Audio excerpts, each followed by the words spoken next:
Hello. जो बाकी रोग हैं जैसे कैंसर है, टीबी है, टाइफाइड है, कोई हार्ट फेलियर, कोई कुछ भी, वो काया के रोग हैं। जो तुम्हें रोग लग गया है इस जीव को, वो जन्म मरण का रोग है। ये काया के रोग तो ठीक हो जाएंगे, ठीक है, टाइफाइड हो गया ठीक, टीबी हो गई ठीक, और कोई बीमारी हो गई ठीक, लेकिन ये जन्म मरण का रोग ठीक नहीं होने वाला। बार बार पैदा होना, बार बार मरना, यही जन्म मरण का रोग है। और इस बार तो इंसानी चोले में आ गए। इस बार तो एक ऐसी माँ मिल गई जो इंसानी चोले में है, तो तुम भी इंसान बन के आ गए। और ऐसी माँ मिल जाती जिसके 4 पैर होते, अगर ऐसी माँ मिल जाए जिसके 4 पैर होते, अभी तो 2 पैर वाली के बच्चे बने हो इसलिए तुम्हारे भी 2 पैर हैं। अगर 4 पैर वाली के बच्चे बन गए तुम्हारे 4 पैर हो जाएंगे। कुटिया होती है ना, कुटिया, उसके बच्चे 2 पैर होते हैं, उसके कितने होते हैं? 4 पैर। तो 4 पैर वाले आ गए और 6 पैर वाली माँ मिल गई। फिर 6 पैर देखे कभी किसी के? देखे 6 पैर? चींटी के 6 पैर होते हैं। अब चींटी अम्मा मिल गई, उसके अंडे में चले गए तो चींटी बन के घूमोगे। और अगर 8 पैर वाली माँ मिल गई, 8 पैर वाले देखा 8 पैर वाला कौन है? मकड़ी। अगर मकड़ी के बच्चे बन गए तो उसके जाल में घूमते फिरोगे इधर से उधर। तो इसी प्रकार जैसी माँ मिल गई वैसा ही रूप धारण करके बाहर आ जाओगे। बार बार माँ मिलेगी, 84 में जाना पड़ेगा, कोई रोक नहीं सकता। इसीलिए बोला 1,84 भटक के पौपे अटके आए, और अब की पासा ना पड़ा तो फिर 84 जाए। अगर अभी भी सत्य का सिमरन नहीं किया तो दोबारा ऐसे ही गर्भ चूरने जाना पड़ेगा। तो सत्य क्या है? सत्य है आत्मा। आत्मा ही सत्य है। और हमारा स्वरूप क्या है? हमारा स्वरूप है आत्म स्वरूप। लेकिन हमें माँ की वजह से, माँ के गर्भ में जाने की वजह से ये स्वरूप मिल गया है। आदमी, औरत, बच्चा, बैठो बात करें, बैठ जाओ सबको। ये स्वरूप जो आज आपको मिला हुआ है, ये केवल इसलिए मिला है क्योंकि आपकी माता जी भी ऐसी ही है, इंसानी चोला। जबकि आपका असली स्वरूप कोई शरीर नहीं है, कोई शरीर नहीं है। शरीर तो 5 तत्व है, मिट्टी है, हम मिट्टी थोड़ी नहीं है। हम तो मिट्टी को चला रहे हैं। जैसे करंट पंखा नहीं है, करंट पंखा नहीं, पंखे के 3 पर होते हैं, 4 पर होते हैं। करंट के कितने पर होते हैं? करंट का कोई पर नहीं होता। इसी प्रकार शरीर के 2 हाथ 2 पैर होते हैं, एक सिर होता है, लेकिन आत्मा के ना तो हाथ है, ना पैर है, ना सिर है।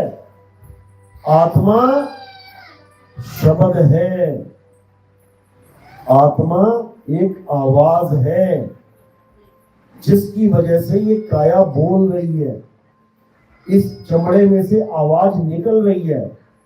आत्मा की आवाज अलग है और ये जो काया की आवाज, ये अलग है। काया की आवाज आदमी और औरत 2 तरह से निकलती है। एक औरत बोलेगी, उसी वक्त समझ जाओगे कि कोई औरत बात कर रही है, और जैसे ही आदमी बोलेगा फटे बांस की तरह, क्योंकि गला मोटा है, एकदम पहचान लोगे ये आदमी की आवाज है। दोनों आवाजों को पहचान रहे हो, जबकि दोनों इन 5 तत्वों से ही निकल रहे हैं। ये शरीर की आवाज है, लेकिन जो आत्मा की आवाज है वो औरत और आदमी दोनों की एक सी है। उसमें कोई भेद नहीं है, उसमें कोई फर्क ही नहीं है। ये आवाज गले से निकल रही है, गले में वॉइस बॉक्स लगा हुआ है। आदमी का गला देखोगे, यहाँ पे गांठ सी दिखेगी आपको, मोटी सी, इसलिए ये आवाज मोटी निकल रही है। औरतों का गला देखो, बिल्कुल पतला सा होता है, इसलिए पतली आवाज निकल रही है, वॉइस बॉक्स पतला है। तो ये आवाज भी किसकी वजह से निकल रही है? आत्मा की वजह से। जैसे ही आत्मा अलग हो गई शरीर से, अब इस काया में से कुछ भी निकलने वाला नहीं है। ये काया एकदम शांत हो जाएगी। तो जो असली चीज है वो है आत्मा, जो हमारा स्वरूप है वो है आत्मा। आदमी और औरत का शरीर तो एक कपड़े हैं।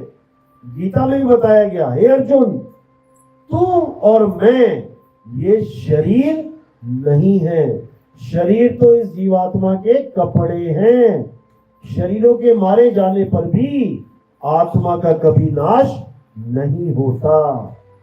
शरीर खत्म हो जाएंगे, खंडित हो जाएंगे, शरीर जल जाएंगे, शरीर डूब जाएंगे पानी में, शरीरों को अस्त्र शस्त्र काट देगा, लेकिन तुझे और मुझे यानी आत्मा को कभी कोई नहीं काट सकता। कोई शस्त्र आत्मा को काट नहीं सकता, कोई अग्नि आत्मा को जला नहीं सकती, वायु सुखा नहीं सकती, जल भिगो नहीं सकता। आत्मा अजन्मा है, नित्य है, शाश्वत है। आत्मा ही सत्य है। हे अर्जुन, इस दुनिया में दो प्रकार के तत्व हैं, एक तो असत तत्व यानी शरीर, और एक सत तत्व यानी आत्मा। शरीर तो वो है जो पैदा होते हैं और मर जाते हैं, लेकिन आत्मा कभी नहीं मरती।